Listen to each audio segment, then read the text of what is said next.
Hello and happy new year to my Scorpios. This is Queen Amun Ra coming to you with your new year message. It's also your motivational Monday message. You may be actually watching this on the 31st of December, but this is your motivation Monday motivational message. Let's get right into it, Scorpios. Let's get right into it. Let's get into it. Hopefully you all are protecting your energies and focusing on a very prosperous new year, not just prosperity in terms of money or whatever the currency is in your country. We're talking about wealth in terms of discernment, wealth and knowledge, wisdom, discernment, loyalty, patience, wealth and tenacity, career success, prosperity, security, stability, wealth, just wealth, right? Let's do it. Let's see what your cards have to say. We're going to keep this short and sweet. Talking to you if you have Scorpio anywhere in your birth chart. The moon is currently in Virgo.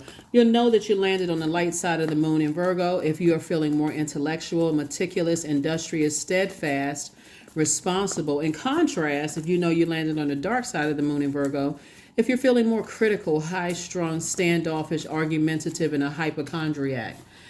All right. Specifically for my water signs, a moon in a moon in Virgo lends greater dimension to your emotional nature. For you're already blessed with a rare combination of psychic truth and hard-headed realism. So again, what you didn't know in 2023, you know now, right? And you're saying, okay, I'm ready to move forward. All the messages came through. I've already talked to source. I know what I got to do. I got my marching orders, and it's time for me to move forward, right? Let's go. Let's see what your cards have to say. First card out of the deck is the King of Cups. The King of Cups, right? King of your emotions. Somebody has definitely on top of your emotions. Here we have the Three of Cups. We also have the Six of Cups. We also have the Two of Pentacles. We also have the King of Pentacles, right? And then also the Sun card. I'm talking to you if you have Scorpio anywhere in your birth chart, not just the Sun, Moon, Rising, or Venus, but anywhere in your birth chart, right? So first card that lead in the deck is the King of Cups, right? So this is not just king of your emotions, it's king of your adaptability. I'm talking to men and women, Scorpios, by the way. King of your adaptability. You're on top of your adaptability, your sexuality, your sensuality, your creativity, the things that you're passionate about, your emotions. You're on top of that. On top of that, you have become more compassionate towards people, just in general. You're operating in childlike faith and trying to move through some kind of deep disappointment or heartbreak, like moving on from some deep disappointment and heartbreak. You see all of these birds up here? Your ancestors have been really helping you to move on from some things, to just kind of sort of fly away from just those types of things, right? So Source is adding an additional stream of income to your already wealth, right? Wealth of knowledge, wisdom, discernment, all those other things. In other words, operating in your light exposes your true emotions about things, exposes your sexuality, your sensuality, your adaptability, your creativity or lack thereof, operating in your purpose. You're moving from purpose. That's why there were so many tower moments for everybody in 2023, because those tower moments, the year of 7, was really about being introspective, right? Learning directly from the master teacher, which is Source. And so that's lightning bolt insight. Some things had to be torn down so that Source could rebuild you, like put you back together again. So depending on, how resistant someone was to change, it can always feel like you're hitting rock bottom. Some things definitely had to change. So let's see what else the cards have to say. Here we also have the Temperance card. We have the Six of Wands. Here we have the Two of Wands. Here we have the Knight of Wands, the Judgment card, and also the Queen of Wands. So some kind of judgment.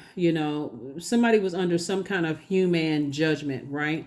And here we have the Two of Wands, the Queen of Wands. Here we have the Knight of Wands, the Six of Wands, and the Temperance card. But you had a guardian angel to help you to look at things from a higher frequency, right? And I do see victory here. And I see the Knight of Wands, the Queen of Wands, and Two of Wands. Site source is saying to you, you're able to stand firm on your own away from energies that are treacherous and people who are energies that are reckless. And it could have been fire energy. So source is saying you ended up having to fire some people, getting away from some types of energies that are, like I said, they have this ruthless way of being. They don't care about having compassion towards other people, right? So source is saying you had to start operating in childlike faith, but get up back on that horse and getting as far away from those types of energies as possible. Look at you feeling happy, charismatic, and free, getting away from those types of energies. So let's go ahead and close it out. Like I said, you know, wealth is not, a lot of people are talking about more money, more this and that. Listen, when you talk about abundance and prosperity, you're talking about, you should be looking at the cards here. You're breaking generational cycles, chains, and curses. We're talking about this Pluto, your ruling planet Pluto. And for those of you all, have seen the prediction videos on Patreon, you know exactly where this could go. But like I said before, the bottom line is that that through some kind of deep disappointment and heartbreak that you've experienced in the past, and remember, time is relative. Time is really, really relative. And source is saying you had a guardian angel that's watching over you and helping you to move on from some things. So congratulations. Here we have 33. I am expanding. Any positive changes or projects that you're considering right now, Scorpio, will be worth your while. Expect that your power to manifest and create will be heightened. 33. And let's see. So yeah, somebody's prayer life and ability and your gifts have been heightened through a certain situation. My future is an ideal projection of what I envision now, right? So the power of visualization. What do you envision moving forward? Source is definitely saying to you all that it's time to distance yourself from some energies. You'll know, like at your lowest point, when you're at a point where you are trying to get to your throne of your emotions, in your case, with your heart broken and deeply disappointed, you'll know exactly who those energies. Let me see how I can put this. You may have heard about people preying on, you may have heard about these same types of energies preying on people at their lowest point, but somebody did not feel it until you were at your lowest point. So the source brought this level of compassion out of you for not just yourself, but for other people as well who could have gone through some things. And like I said, you had a guardian angel that was helping you to look at things from an expanded view and just kind of so look at the big picture of everything. And so that is what I have for you all, Scorpios. Again, happy landing on the light side of the moon in Virgo, and happy new year. I'll see you on Wednesday. Bye.